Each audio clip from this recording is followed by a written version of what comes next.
My name is Mark Ostronskis, My name is Macy Carter. and in this presentation we'll be discussing whether or not global warming is a man-made event or occurs naturally. Global warming is described as an increase in average temperatures in the Earth's atmosphere and in oceans. So one can see the differences in the Earth's weather, temperatures, air qualities, and many other areas, which will be described in later parts of our presentation. So as global warming is becoming a crisis that has become a more prominent topic talked about on social media and other news outlets, this is causing many people to reconsider their day-to-day lives through uses of different products and even considering going eco-friendly to cut back on emissions in the environment. Going back in time, starting with 1910 through 1940s, scientists started to see the persistent change in the climate, but never really could describe it. So they used the term climate variability, which is described as the range in climate compared to its average, which is from the International Research Institution for Climate and Society. In fact, in the 20th century, it was reported that it was the warmest century in the last 5 centuries because of about half of the change occurred in the 20th century alone, and 80% has occurred since the year of 1800. So this is the reason was because of the Industrial Revolution. This topic will be talked about later on in our presentation as well. And so some examples and effects of global warming before we get started, as Macy already mentioned, every single year in the past 20 years have been warmer than the average temperature. There's also been a rise in sea level as well as precipitation, which is helping coastal flooding, especially on the east coast of the United States, as well as the Gulf of Mexico, which is increasing the risk of floods in those surrounding areas as well. As well as that, more than 60% of urban areas in the US are predicted to experience an increase in its temperatures, which could lead to a risk of increased heat waves, wildfires, as well as droughts. Climate change, as mentioned by Mark, is a change in climate over the period of time ranging from decades to centuries. It could be distinguished from climate variability as well. Such temperatures as wind patterns, precipitations, and storms are affected by this. So a big cause of global warming would be the increase of greenhouse gases and heat trapping emissions in the atmosphere. And no matter who or what is the cause of global warming, it is still very much happening today and will probably continue to happen if nothing is done to prevent or reverse the effects of global warming. The effects of climate change are still there whether or not humans are to blame.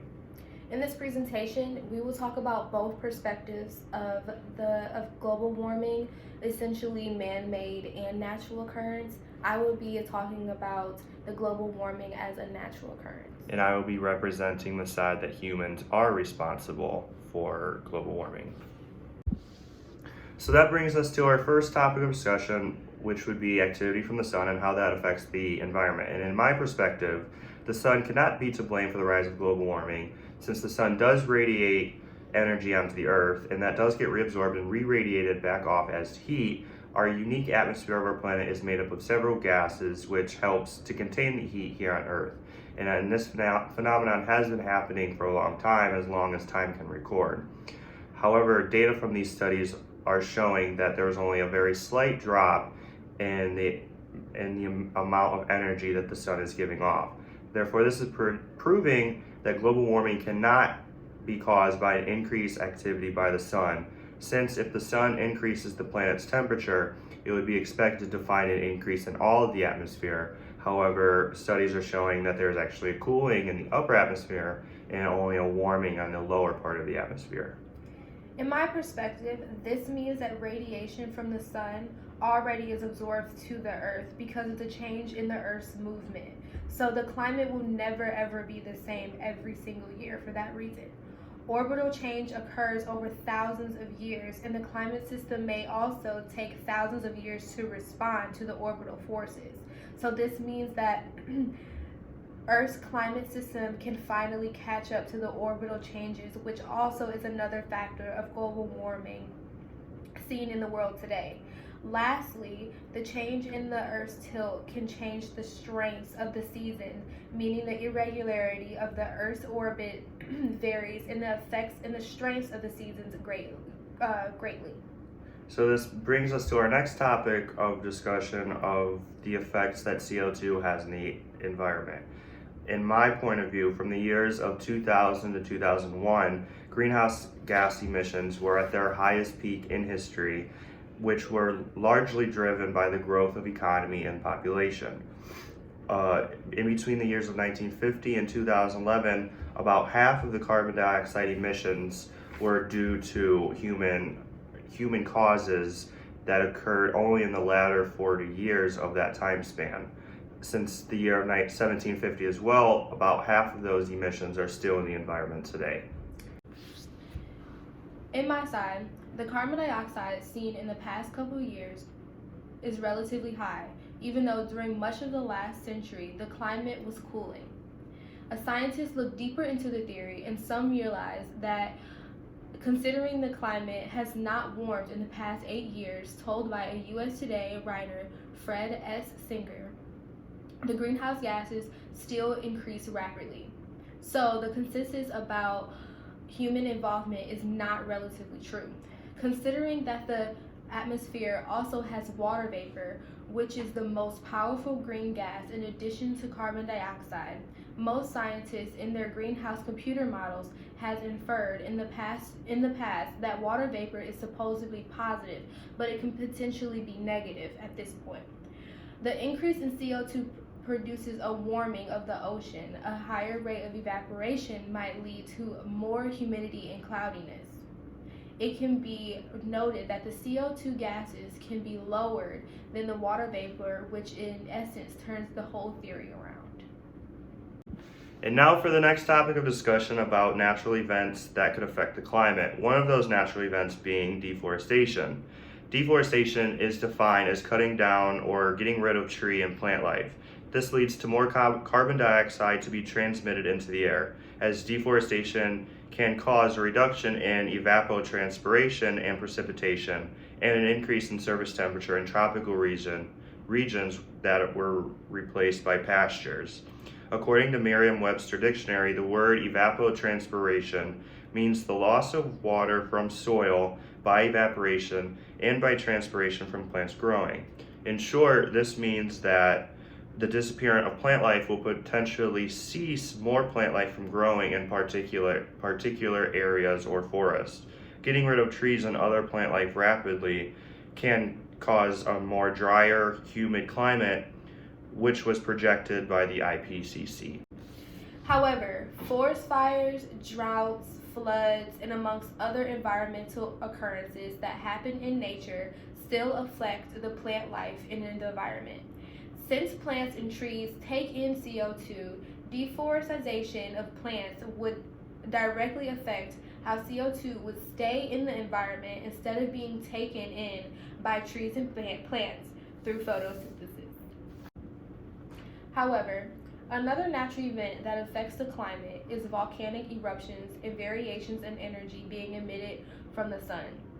The production of the cooling effect by ashes and other particles emitted into the atmosphere, where they persist for a few years in reducing the amount of sun's energy that reaches the Earth's surface. Eruptions that are rich in sulfur gas, also known as sulfur dioxide, have an even greater impact on the climate because they create dense layers of haze when mixed with water vapor, which may reside in the stratosphere for several years. Sulfate aerosol is formed due to the release of sulfur gas, which contributes to the reflection of sun back to space, which essentially stops the sun, which is a heating agent for the Earth. And on to another topic about the effects of industries and human populations and how that can affect the environment. In my perspective, this can happen through many common day products, one of those being the use of refrigerants. And these products can be commonly found in everyday objects such as refrigerators. A refrigerant works in a way that cools the air in a way that an air conditioner would. These air conditioners create the environment to be suitably more comfortable for humans. They are also used in commercial purposes to create a higher efficiency and provide healthy working standards. The overall use of refrigerants in the long term can threaten the environment through ozone depletion and global warming. There are two different types of global warming effects that were potentially created by humans through this. The first one being direct global warming potential, that is due to the emission of refrigerants and other pollutants, and the second one being a type of global warming that would be an indirect potential, which results from the emissions of CO2, which comes from the burning of fossil fuels. Furthermore, the Industrial Revolution was the cause of this. Because of coal burning was at a great high, so was the temperatures. The reason for this was because of the excessive carbon dioxide levels that is found in coal, which puts a rise upon the greenhouse gases. Burning of coal is the main and most hazardous reason as to why the greenhouse gases are so high today.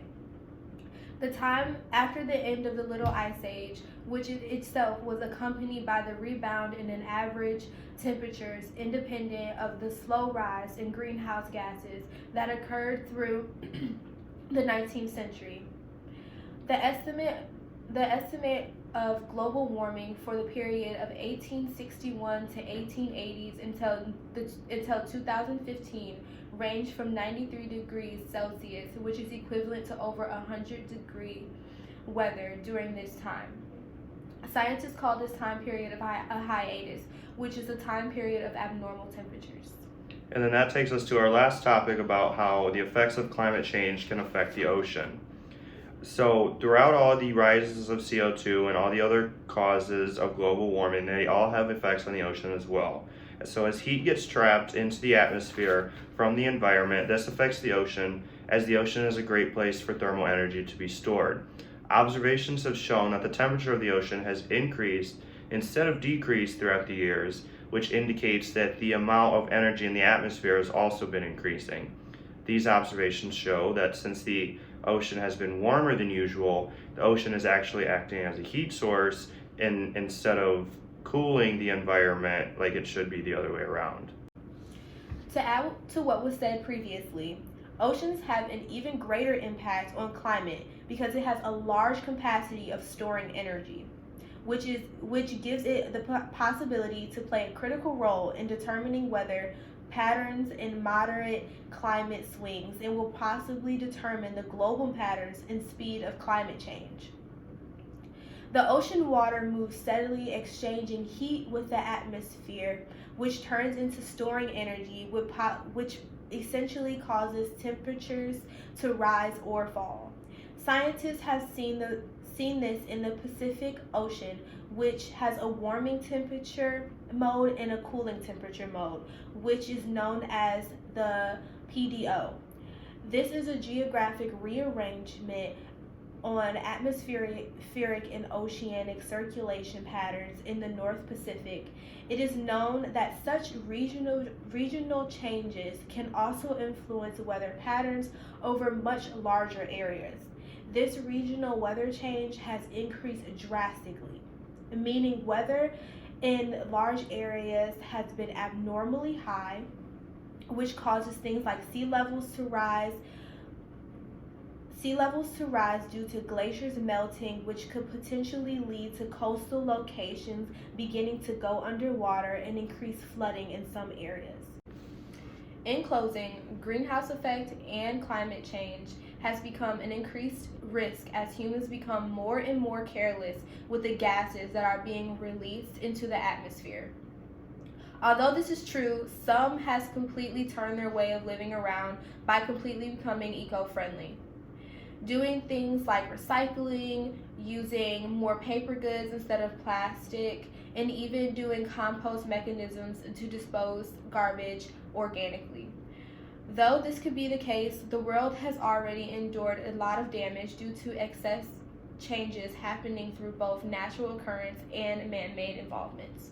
So as she mentioned, the population does use products that manually contribute to the changing of the environment, and some of those products do include the refrigerants and aerosols. So, as we may never actually see a decline in these products in all reality, however, if the population were to ever stop or reduce the use of them, it would reverse or stop the effects of global warming. Overall, and after researching, we believe that global warming is caused by human error due to the neglect to our planet. Global warming is one of the most intense and well-known examples of climate change. And whether or not people believe global warming is caused by humans or not, it is still a very serious problem that will continue to occur if not addressed. And if people believe that the cause of climate change is man-made or naturally occurring, it does not make the results any less prevalent. Until something is done to prevent or undo the damage already done, the results are only going to continue to get worse.